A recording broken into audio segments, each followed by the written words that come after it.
Students, अब हम करने वाले हैं 11.6। आपके सामने है A student clapped his hands near a cliff and heard the echo after 5 seconds. What is the distance of the cliff from the student? If the speed of the sound V is taken as 346 meter per second.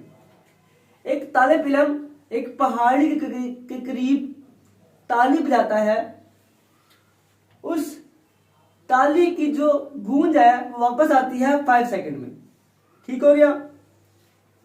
इस तालिब इल्म का पहाड़ी से जो फासला है वो कितना होगा अगर साउंड की जो स्पीड है वो 340 मीटर पर सेकंड है। हमने फासला मालूम करना है बच्चों। लास्ट टाइम भी हमने फासला मालूम किया था। सबसे पहले हम लिखते हैं गिवन डाटा, तो आपके सामने है। टाइम कितना है 5 second. Time for one side, जब उसने ताली बजाई तो उसके दौरान जितना टाइम लगा वो होता है वन साइड का। तो उस टाइम को मालूम करने के लिए हम क्या करते हैं, 2 के ऊपर डिवाइड कर देते हैं। एक साइड के लिए 2 पे डिवाइड करेंगे तो 2.5 आ जाएगा, 2.5 सेकेंड्स। स्पीड ऑफ साउंड आपके पास कितनी है 340 मीटर पर सेकेंड है। हमने डी फाइंड करना है बच्चों।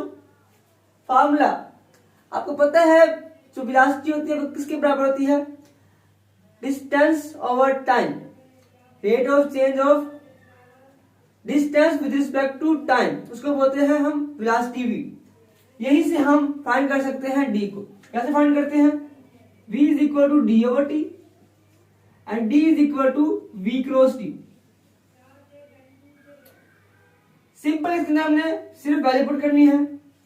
d is equal to v आपके पास कितना है 340 मीटर पर सेकेंड और टाइम कितना आपके पास 2.5 सेकेंड।